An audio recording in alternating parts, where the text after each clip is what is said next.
Саламатсыздар ма оқушылар? Сабақтың тақырыбы функцияның кесіндідегі ең үлкен және ең кіші мәні. Оқушылар, сіздер бүгінгі сабақта функцияның кесіндідегі ең үлкен және ең кіші мәндерін анықтау алгоритмімен танысасыздар. Және осы алгоритм көмегімен функцияның кесіндідегі ең үлкен және ең кіші мәндерін табуды үйренесіздер. Оқушылар, өткен сабақтарды қайталап еске түсіру мақсатында мынандай сұрақтарға жауап берелік. Дәрежелік функцияның туындысын қалай табамыз? Екі функцияның қосындысының туындысын қалай табамыз? Екі функцияның қатынасының туындысын қалай табамыз? Тригонометриялық функциялардың туындысын табу формулалары қандай? Функцияның сандық нүктелерін табу алгоритмі қандай?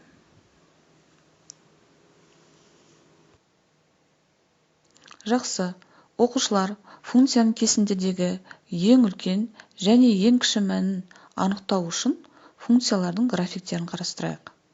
Бірінші сурет, функцияның А-Б аралығындағы үзіліссіз графигі берілген.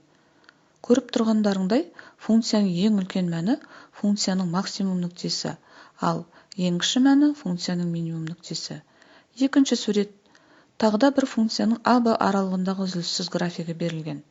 Көріп тұрғандарыңдай, функцияның ең үлкен мәні кесіндінің бір ұшы болып тұр, ал ең кіші мәні функцияның минимум нүктесі.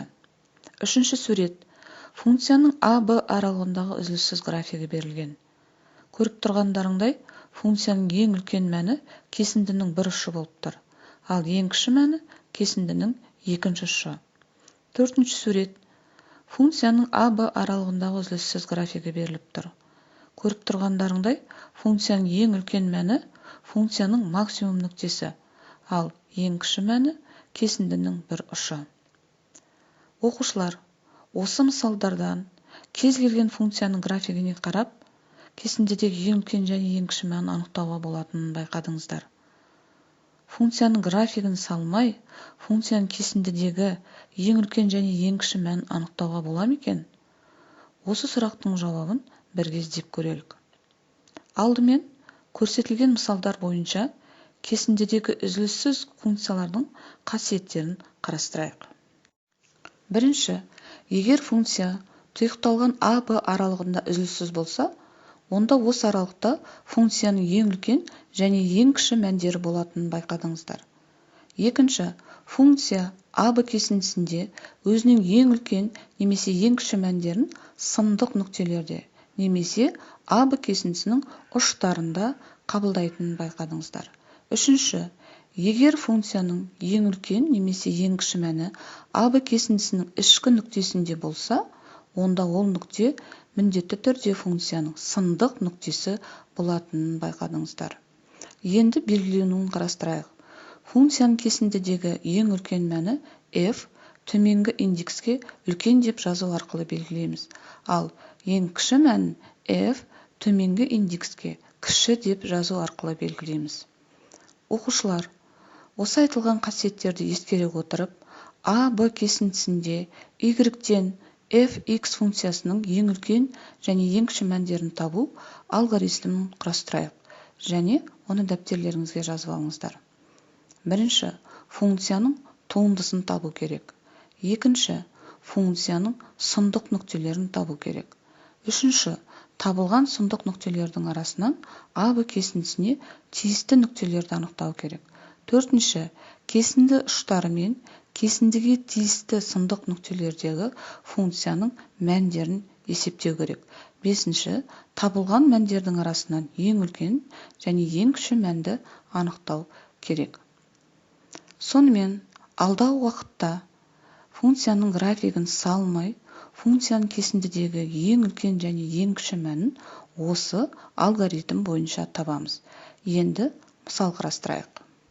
Оқушылар, қарастырылатын мысалдарды дәптерлеріңізге жазып отырыңыздар. Бірінші мысал, 0 мен 2 санын қоса алған 0-ден 2-ге дейінгі аралықтағы fx тең болады 1 қосылған 2x-тің квадраты азайту x-тің 4 дәрежесі функциясының ең үлкен және ең кіші мәнін табайық. Алгоритм бойынша бірінші функцияның туындысын табамыз. Екінші, Осыған дейін үйренген әдіс бойынша, яғни туындыны нөлге теңестіріп, теңдеу шешу арқылы сындық нүктелерін табамыз. Үшінші, осы сындық нүктелердің арасынан берілген аралыққа тиістісін анықтаймыз. Төртінші, кесінді ұштары, яғни 0 мен 2-ні және кесіндіге тиісті сындық нүкте 1-ді берілген функциядағы x-тің орнына қойып, функцияның мәндерін табамыз. Бесінші, жауабын жазамыз. Яғни функцияның ең үлкен мәні 2, ал ең кіші мәні -7 болды. Тағы бір мысал қарастырып көрелік. Екінші мысал. 1 мен 5 санын қоса алған 1-ден 5-ке дейінгі аралықтағы f(x) тең болады x қосу 4 бөлінген x функциясының ең үлкен және ең кіші мәндерін табайық. Бірінші, функцияның туындысын табамыз. Екінші, функцияның туындысын нөлге теңестіріп, теңдеу шешу арқылы сындық нүктелерін табамыз. Олар 2 мен -2 болды. Үшінші, осы сындық нүктелердің арасынан берілген аралыққа тиістісін анықтаймыз. Төртінші, кесінді ұштары, яғни 1 мен 5 және кесіндіге тиісті сындық нүкте ол 2, осы сандарды функциядағы x-тің орнына қойып, функцияның мәндерін табамыз. Бесінші, жауабын жазамыз. Яғни функцияның ең үлкен мәні 5,8 болды, ал ең кіші мәні 4 болды.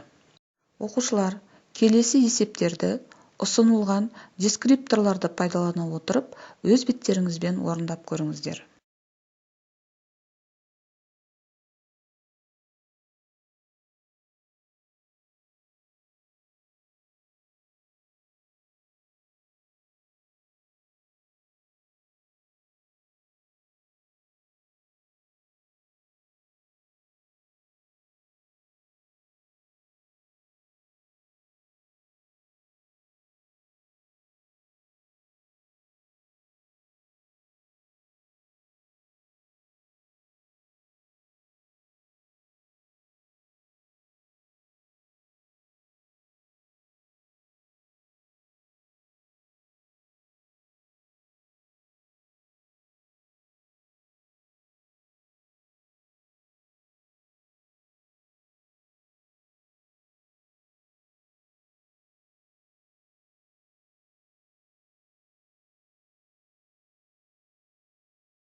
Оқушылар, бүгінгі сабағымызда функцияның кесіндідегі үзіліссіздік қасиеттерін білдік және А-Б кесіндісінде үзіліссіз функцияның ең үлкен және ең кіші мәндері қандай нүктелерде болатынын білдік және функцияның ең үлкен және ең кіші мәндерін табу алгоритмі көмегімен есептер шығаруды үйрендік.